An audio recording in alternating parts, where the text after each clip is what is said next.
আসসালামু আলাইকুম শিক্ষার্থী বন্ধুরা, আশা করি সবাই ভালো আছেন। বাংলা ক্লাসে আপনাকে স্বাগত। আজকে আমি একটি গুরুত্বপূর্ণ বিষয় নিয়ে আলোচনা করতে যাচ্ছি। শিক্ষা মন্ত্রণালয়, শিক্ষা বোর্ড থেকে সংক্ষিপ্ত সিলেবাস প্রকাশ করা হয়েছে 2021 এইচএসসি অর্থাৎ ইন্টারমিডিয়েট যারা পরীক্ষার্থী অবতীর্ণ হবেন তাদের জন্য। আমি বাংলা প্রথম ও দ্বিতীয় পত্র নিয়ে একটু আলোচনা করব।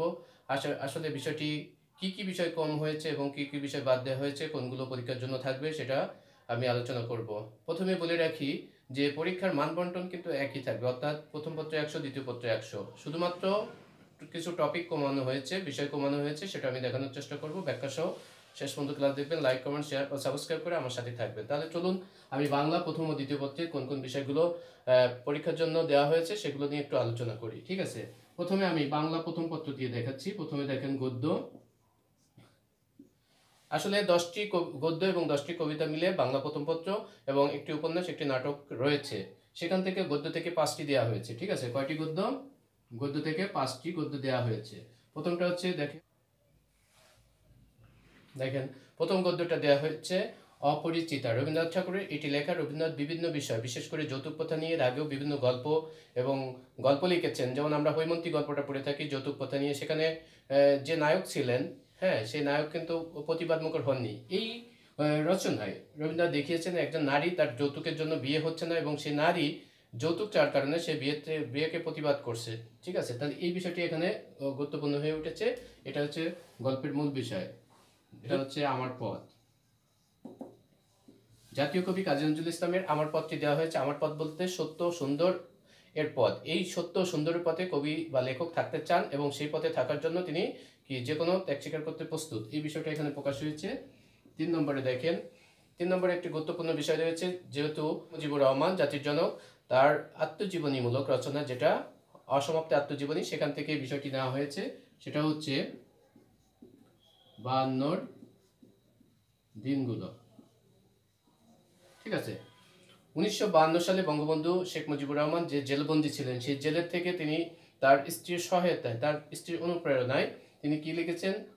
আত্মজীবনীমূলক, যেটা এটা অসমাপ্ত আত্মজীবনী থেকে এই স্মৃতিচারণমূলক 1952 সালে ভাষা আন্দোলনের সময় বঙ্গবন্ধু শেখ মুজিবুর রহমানকে কি করা হয়? জেলে দেওয়া হয়। সেই জেলে বসে উনি যে দিনপঞ্জি লিখেছেন সেটা যে একটা এটা। তারপরে দেখেন রেইনকোট।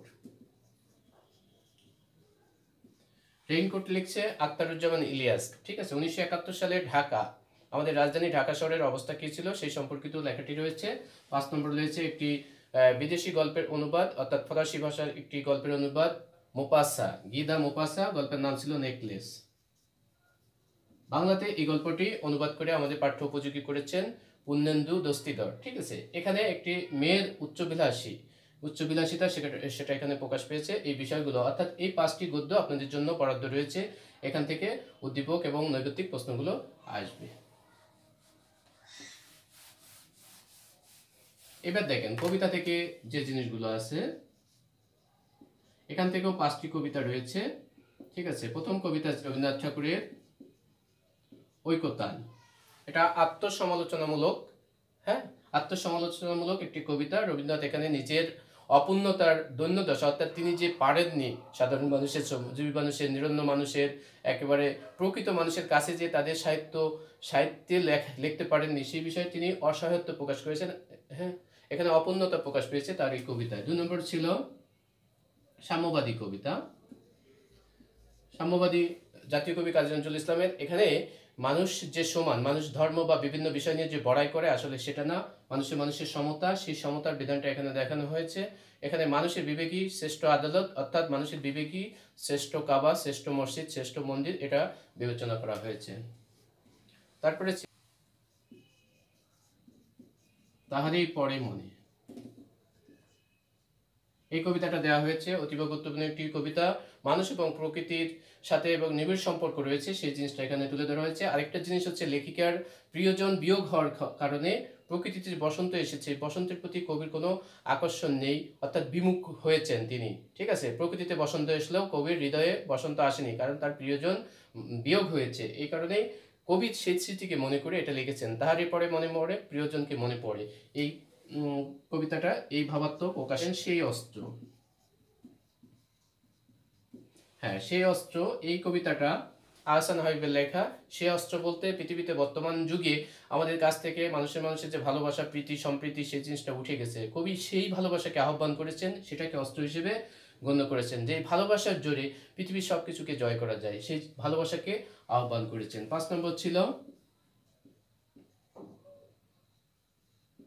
ফেব্রুয়ারি 1969, অর্থাৎ 1969 যে গণ আন্দোলন হয়েছিল, গণ অভ্যুত্থান হয়েছিল, সেই সম্পর্কিত কবিতা শামসুর রহমানের, বাংলাদেশের শ্রেষ্ঠ আধুনিক কবি, তিনি এই কবিতাটা লিখেছেন। এই কবিতায় বাঙালি যে আন্দোলন মুখর এবং এই 69 সালের আন্দোলনের প্রেক্ষাপটে 70 সালে নির্বাচন এবং 1971 সালে আমাদের স্বাধীনতা অর্জিত হয়েছিল, সেই প্রেক্ষাপটে কবিতাটা লেখা হয়েছে। 69 সালে আমরা জানি যে আসাদ শহীদ হয়েছিলেন। হ্যাঁ, সেই ফেব্রুয়ারির বিজয়গাথা আন্দোলনের কথা এই কবিতায় প্রকাশ পেয়েছে। এই হচ্ছে আমাদের 5টা কবিতা, 5টা গদ্য। এখান থেকে নৈর্ব্যক্তিক এবং সৃজনশীল প্রশ্নগুলো আসবে। আর যে দুটি বিষয় রয়েছে, একটা হচ্ছে উপন্যাস। উপন্যাস হচ্ছে আপনারা জানেন লাল সালু, মাজার ব্যবসা নিয়ে ভণ্ড মসজিদের কাহিনী এখানে প্রকাশ পেয়েছে। তার নারী লিপ্সা এবং অর্থ আদায় করার, কর্তৃত্ব প্রতিষ্ঠা করার, হ্যাঁ, মাজারকে নিয়ে যে ব্যবসা এবং পূজা করা, সেই জিনিসগুলো এখন সৈয়দ আলিউল্লাহ দেখিয়েছেন। আর আরেকটা জিনিস রয়েছে নাটক, সেটা হচ্ছে সিরাজউদ্দৌলা। সিরাজউদ্দৌলা আমরা জানি যে সিরাজউদ্দৌলা হচ্ছে স্বাধীন নবাব, বাংলা, বিহার, উড়িষ্যার স্বাধীন নবাব। 1757 23 জুন পলাশির আম্র কারণে ইংরেজদের বাহিনীর হাতে বাঙালিদের বিশ্বাসঘাতকতার কারণে, কিছু বাঙালির বিশ্বাসঘাতকতার কারণে সিরাজউদ্দৌলা মাধ্যমে বাংলা স্বাধীনতা সূর্য অস্তমিত হয়। সেটা নাটক আকারে এখানে সিকান্দার আবু জাফর এই নাটকটা রচনা করেছেন। এই নাটক এবং এখান থেকে উদ্দীপক এবং নৈর্ব্যক্তিকগুলো থাকবে। আর 5টি কবিতা, 5টি গদ্য নিয়ে মোট এর উপরে আপনাদের প্রথম পত্র পরীক্ষাটা হবে 100 নম্বরের। ঠিক আছে, নাম্বার বিভাজন একই থাকবে, বিষয়গুলো ছোট করা হয়েছে, কম দেওয়া হয়েছে। তাহলে এই হচ্ছে প্রথম পত্রের আলোচনা। শিক্ষার্থী বন্ধুরা, এখন আমি দ্বিতীয় পত্রের বিষয়গুলো নিয়ে জানাবো। দ্বিতীয় পত্রের মধ্যে কি কি বিষয়গুলো থাকবে আমরা সেগুলো দেখাবো। প্রথমে আমরা দেখি নিয়ম। প্রথমে থাকতেছে বাংলা উচ্চারণের নিয়ম। হ্যাঁ, এই বিষয়গুলোর মধ্যে কতে দেখ এই দুটা অ, আচ্ছা, অ এবং এ বর্ণের উচ্চারণ একেবারে সহজ করে দেওয়া হয়েছে। এই দুটা উচ্চারণ, অর্থাৎ অ বর্ণের 5টি উচ্চারণের নিয়ম, এ বর্ণের 5টি উচ্চারণের নিয়ম, এটা লিখতে হবে। এর অথবা কি থাকবে, শব্দের উচ্চারণ।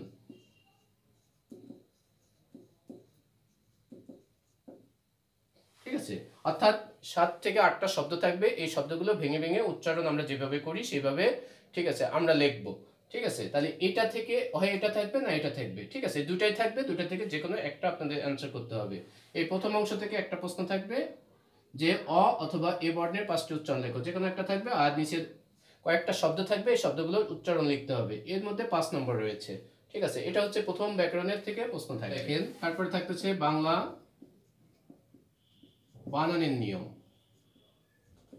আগে ছিল উচ্চারণের নিয়ম, এখন থাকবে বানানের নিয়ম। এর মধ্যে কি কি থাকতেছে দেখেন। দেখেন, বাংলা একাডেমি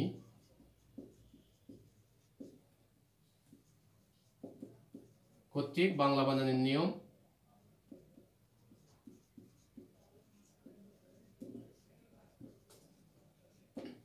ঠিক আছে, বাংলা একাডেমি কর্তৃক বাংলা বানানের নিয়ম। সেখানে বিভিন্ন বর্ণ দিয়েও আসতে পারে, শব্দ দিয়ে আসতে পারে, যে এই বর্ণের 5টি বানান লেখো। ঠিক আছে, অথবা তৎসম শব্দ লেখো, অতৎসম লেখো। এইভাবে বাংলা একাডেমির প্রণীত বাংলা বানানের নিয়ম থেকে একটা প্রশ্ন আসবে 5 নম্বর। আরেকটা থাকবে বানান শুদ্ধিকরণ, শুদ্ধ বানান। ঠিক আছে, বানান ভুল থাকবে সেটা শুদ্ধ করতে হবে। যদি পরীক্ষায় থাকে আকাঙ্ক্ষা বানান, মুহূর্ত বানান, মুমূর্ষ বানান, হ্যাঁ, এই বানানগুলো পরীক্ষায় থাকবে। মুমূর্ষ বানান, পিপীলিকা বানান, এই বানানগুলো এরকম থাকবে। অর্থাৎ বানান ভুল থাকবে সেটা শুদ্ধ করতে হবে, অথবা বানানের যে কোনো একটা নিয়ম আসবে সেটা লিখতে হবে। তাহলে এখানে 5 নম্বর রয়েছে। তাহলে এই গেল আরেকটা বিষয়।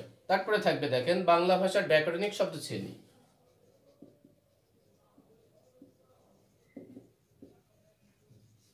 ব্যাকরণিক শব্দ শ্রেণী। ঠিক আছে, এখানে থাকবে ব্যাকরণিক শব্দ শ্রেণী কাকে বলে, অর্থাৎ শ্রেণী বিভাগ। ব্যাকরণিক শব্দ শ্রেণীর আবার শ্রেণী বিভাগ। ঠিক আছে, অর্থাৎ বাংলা ভাষায় যত শব্দ ব্যবহার হয়, হ্যাঁ, যেমন বিশেষ্য, বিশেষণ, সর্বনাম, ক্রিয়া, ক্রিয়া বিশেষণ, যোজক, হ্যাঁ, এইগুলো অনুসর্গ, এগুলো হচ্ছে শব্দ শ্রেণী। ঠিক আছে, কাকে বলে সেই সম্পর্কিত প্রশ্ন আসতে পারে, অথবা শব্দ শ্রেণী নির্দেশ অর্থাৎ একটা উদ্দীপক থাকবে, উদ্দীপকের মধ্যে কোনো একটা শব্দের নিচে দাগ দেওয়া থাকবে। মনে করেন যে এই শব্দের নিচে দাগ দেওয়া থাকবে, বলবে যে এটা কোন শব্দ, শ্রেণী কোনবাচক শব্দ, বিশেষ্য পদ। তাহলে কোন শব্দ, বিশেষ্য পদ, হতে পারে বিশেষণ, হতে পারে ক্রিয়া, হতে পারে যোজক, হতে পারে অনুসর্গ। তাহলে এইভাবে একটা উদ্দীপকের মধ্যে 5টি অথবা 6টি, 5টি থাকে সাধারণত, 5টি শব্দের নিচে এরকম দাগ দেওয়া থাকবে। সেখানে নির্দেশ করতে হবে এটা কোন জাতীয় শব্দ, বিশেষ্য, বিশেষণ, সর্বনাম, ক্রিয়া, যোজক, এরকম। এরপরে থাকবে দেখেন বাংলা শব্দ গঠন। বাংলা শব্দ গঠনের মধ্যে কি থাকবে, উপসর্গের সংজ্ঞা, শ্রেণী অথবা প্রয়োজনীয়তা, এই থাকবে ক নম্বরে। আর খ নম্বর থাকবে ব্যাসবাক্য সহ সমাস নির্ণয়। হ্যাঁ শিক্ষার্থী বন্ধুরা খেয়াল করবেন, এখানে আপনাদের যে জিনিসটা দেওয়া হয়নি সেটা হচ্ছে প্রত্যয়। প্রত্যয় আমরা নির্ণয় করে থাকি, সেই প্রত্যয়টা এখানে বাদ দিছে। আমরা সমাস এবং উপসর্গ এই দুটা থেকে প্রশ্ন পড়ব। উপসর্গের সংজ্ঞা, শ্রেণী, প্রয়োজনীয়তা। উপসর্গ থেকে যে প্রশ্নটা আসে সেটা হচ্ছে উপসর্গ অর্থ বাচকতা নেই, দ্যোতকতা আছে, এই প্রশ্নটা পরীক্ষায় এসে থাকে। আর ব্যাসবাক্য সহ সমাস অর্থাৎ নবম দশম শ্রেণীর বইতে যে পাঠ্যপুস্তকের মূল যে ব্যাকরণ বই, ওখান থেকে সমাস পড়তে হবে, অথবা বিগত যে প্রশ্নগুলো আসছে বিগত বছরে কমপক্ষে 5 বছরের প্রশ্ন সলভ করলে আপনারা এগুলো কমন পাবেন। ঠিক আছে, তাহলে শব্দ গঠন থেকে এই প্রশ্নগুলো আসবে। তারপরে দেখেন বাক্যতত্ত্ব।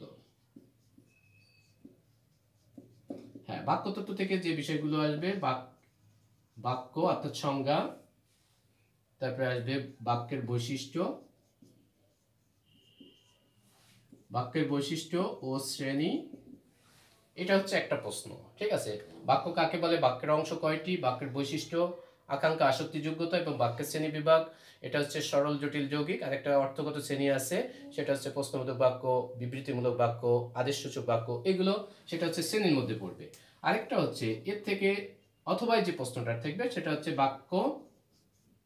বাক্যান্তর, অর্থাৎ বাক্যে রূপান্তর করতে বলবে। এই রূপান্তরটা 3 ধরনের হয়। একটা হচ্ছে গঠনগত যে বাক্যের শ্রেণীবিভাগ, সরল, জটিল, যৌগিক, অর্থাৎ সরল বাক্য থাকবে জটিল করতে হবে, জটিল থাকবে যৌগিক করতে হবে, অথবা যৌগিক থাকবে সরল করতে হবে, এই এক ধরনের।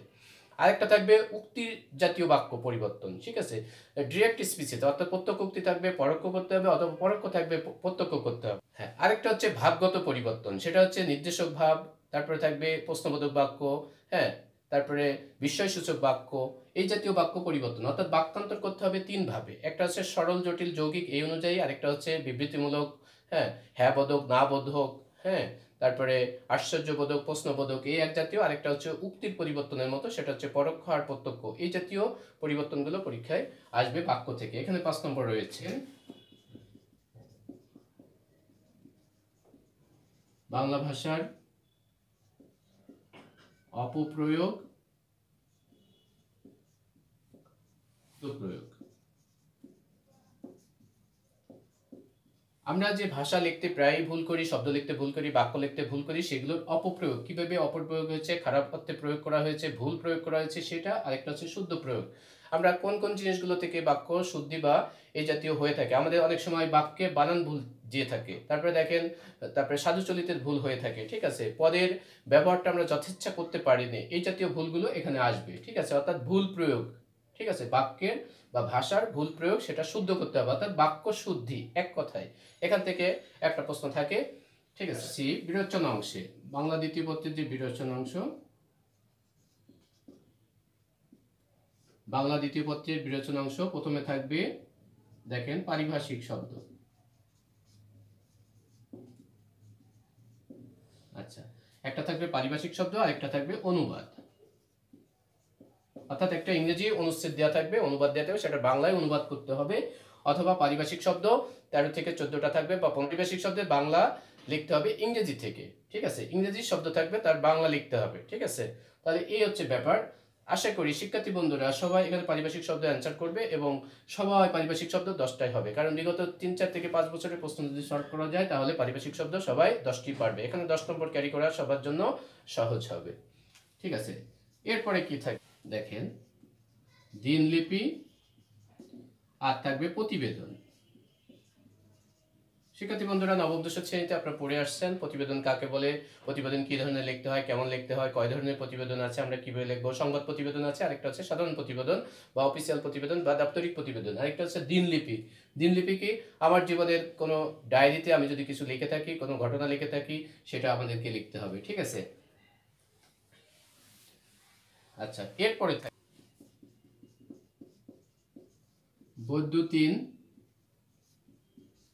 বৈদ্যুতিন চিঠি, আর একটা থাকবে আবেদনপত্র। অর্থাৎ এখান থেকে চিঠিটা বাদ দেওয়া হয়েছে, ঠিক আছে। বৈদ্যুতিন চিঠি অর্থাৎ এটা ইমেইল, ঠিক আছে, ইংরেজিতে বলে ইমেইল। তাহলে আমাদের এখান থেকে বাদ গেছে কি? খুদে বার্তা, SMS বাদ গেছে। তাহলে বৈদ্যুতিন চিঠি অথবা আবেদনপত্র, এই দুটার থেকে দুইটা প্রশ্ন থাকবে, একটার অ্যান্সার করতে হবে, ঠিক আছে। তাহলে এখান থেকে 10 নম্বর, তাহলে এটা বিবেচনা অংশের মধ্যে রয়েছে বৈদ্যুতিন চিঠি এর অথবা থাকবে আবেদনপত্র, তাহলে দুইটার একটা লিখতে হবে। আমরা ইংরেজিতে যেমন ইমেইল লিখি, সেই ইমেইল ফর্ম টু এভাবে আমাদেরকে লিখতে হবে, ঠিক আছে। আচ্ছা, তারপরে থাকবে কি? সংলাপ রচনা, আরেকটা থাকবে খুদে গল্প।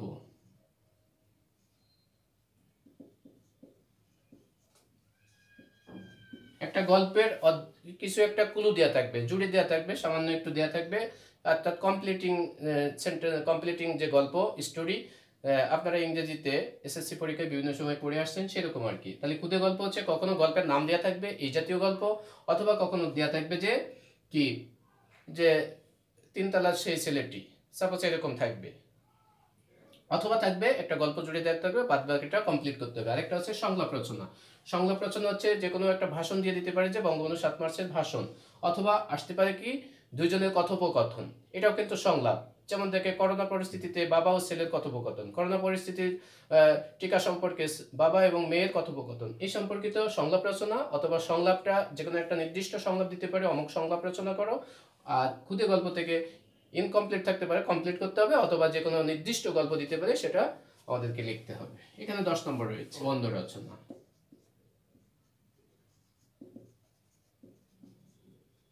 হ্যাঁ, প্রবন্ধ রচনায় এখানে 20 নম্বর রয়েছে, অর্থাৎ এটা খুব ভালো করে লিখতে হবে। অনেক সময় নিয়ে 40 থেকে 50 মিনিট সময় পাবেন, সেই সময়ের মধ্যে অনেক সুন্দর করে পয়েন্টগুলো দিয়ে, যে প্রবন্ধগুলোতে বেশি পয়েন্ট থাকবে সেগুলো লেখার চেষ্টা করবেন, এবং তথ্যবহুল নির্ভুল এই তথ্যগুলো দিতে হবে। এর মধ্যে প্রবন্ধ রচনার মধ্যে যে বিষয়গুলো আসবে, নৈতিকতা ও মূল্যবোধ, এই সম্পর্কিত একটি প্রবন্ধ থাকবে, অর্থাৎ 5টি প্রবন্ধ থাকবে, এর মধ্যে একটি অ্যান্সার করতে হবে। প্রথমত নৈতিকতা ও মূল্যবোধ সম্পর্কিত যে কোনো একটা বিষয় থাকতে পারে, ঠিক আছে। এখানে থাকতে পারে চরিত্র, সৎ চরিত্র, কারোর জীবনী, হ্যাঁ। তারপরে থাকতে পারে অধ্যবসায়, সত্যবাদিতা, হ্যাঁ, নৈতিক অবক্ষয় ও আজকের সমাজ, যুব সমাজে অধঃপতনের কারণ, এরকম মূল্যবোধ থেকে একটি প্রশ্ন, একটি প্রবন্ধ থাকবে। তারপরে দেখেন শিল্প ও অর্থনীতি। হ্যাঁ, শিল্প অর্থনীতি সম্পর্কিত বিষয়গুলো থেকে এখানে প্রশ্ন আসবে। যেমন আমাদের বিভিন্ন শিল্প রয়েছে, চামড়া শিল্প আসতে পারে, পোশাক শিল্প আসতে পারে, পর্যটন শিল্প আসতে পারে। তাহলে এই যে আমাদের সম্ভাবনাময় যে শিল্পগুলো আছে, গার্মেন্টস শিল্প আসতে পারে, রেডিমেড গার্মেন্টস, এই জাতীয় শিল্পগুলো আসতে পারে, এখান থেকে প্রশ্নগুলো আমাদের আসবে। চিংড়ি সম্পদ আমাদের খুব অত্যন্ত গুরুত্বপূর্ণ ভূমিকা রাখছে, সোনালী আঁশ, পাট শিল্প, এগুলো থেকে একটা প্রশ্ন আসবে, ঠিক আছে, অর্থাৎ প্রবন্ধ আসবে। এরপরে আসতেছে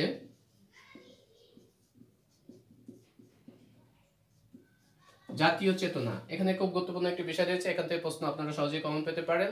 জাতীয় চেতনার মধ্যে রয়েছে আমাদের ভাষা আন্দোলন রয়েছে, মুক্তিযুদ্ধ রয়েছে, গণ অভ্যুত্থান রয়েছে, যেসব বঙ্গবন্ধু সম্পর্কিত বিভিন্ন যুদ্ধ সম্পর্কে বিভিন্ন, অর্থাৎ আমাদের জাতীয় চেতনার যে ধারক বাহক সেই সম্পর্কিত প্রশ্নগুলো এখানে কিন্তু থাকবে।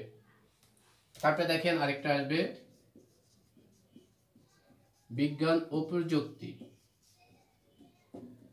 এই বিষয় থেকে অবশ্যই প্রশ্ন একটা আসবেই, অর্থাৎ আধুনিক সভ্যতায় বিজ্ঞানের যে অবদান সেই সম্পর্কিত প্রশ্ন। বিজ্ঞানের অবদান সম্পর্কিত আসে কৃষিকাজে বিজ্ঞান, চিকিৎসা ক্ষেত্রে বিজ্ঞান, ঠিক আছে। বর্তমান একটা জিনিস বলে রাখি, চিকিৎসা ক্ষেত্রে বিজ্ঞান যদি আপনারা লেখেন, সেক্ষেত্রে আপনার যে নতুন যে আমরা চিকিৎসা পদ্ধতি, করোনার টিকা আবিষ্কার বিশ্বব্যাপী, এবং বিশ্বব্যাপী করোনার যে মানুষের যে হাহাকার, আর্তনাদ, হ্যাঁ, সেই সম্পর্কিত বিষয়গুলো এখানে দিতে হবে, অর্থাৎ করোনার পয়েন্টটা এখানে আনতে হবে এবং টিকার বিষয়টা এখানে আনতে হবে। বিজ্ঞান ও প্রযুক্তি, ঠিক আছে, কম্পিউটার বিজ্ঞান ও বিস্ময়, হ্যাঁ, এগুলো কিন্তু আধুনিক আধুনিক জীবনে বিদ্যুতের অবদান, এই জাতীয় প্রশ্নগুলো কিন্তু এখানে আসবে। কম্পিউটার, টেলিভিশন, ইন্টারনেট এই সম্পর্কিত, ডিজিটাল বাংলাদেশ, হ্যাঁ, বঙ্গবন্ধু স্যাটেলাইট, এই জাতীয় প্রশ্নগুলো এখানে আসবে, যেহেতু আমরা স্যাটেলাইট উৎক্ষেপণ করেছি সেই সম্পর্কিত। আরেকটা বিষয় দেখেন, এই হলো 4টা বিষয়। আরেকটা হচ্ছে সাম্প্রতিক বিষয়।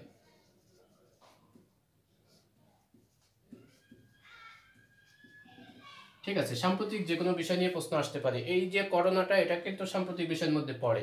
ঠিক আছে, দ্রব্যমূল্যের ঊর্ধ্বগতি হতে পারে, আইন শৃঙ্খলার সম্পর্কিত হতে পারে, রাস্তা উন্নয়ন সম্পর্কিত হতে পারে। ঠিক আছে, তাহলে যে কোনো সাম্প্রতিক বিষয় থেকে, সাম্প্রতিক গুরুত্বপূর্ণ বিষয় থেকে প্রশ্ন আসবে। অর্থাৎ এই 5 ধরনের থেকে 5টি প্রবন্ধ রচনা আসবে, সেখান থেকে একটি অ্যান্সার করতে হবে, সেটা নম্বর হচ্ছে 20।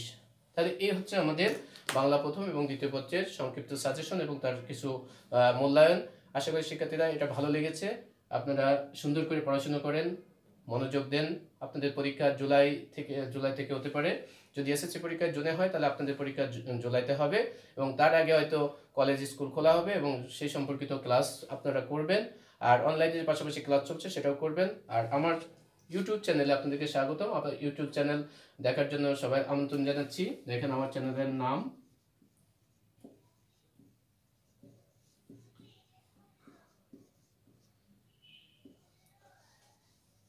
এটা হচ্ছে আমার ইউটিউব চ্যানেল। আপনারা ইউটিউব চ্যানেল দেখবেন, সাবস্ক্রাইব করবেন, বিভিন্ন গুরুত্বপূর্ণ ব্যাকরণিক বিষয়, বাংলা বিষয় নিয়ে জানতে পারবেন। তাহলে আশা করি ভালো লেগেছে। শেষ পর্যন্ত সবাই ভালো থাকেন, সুস্থ থাকেন। আল্লাহ হাফেজ, আসসালামু আলাইকুম।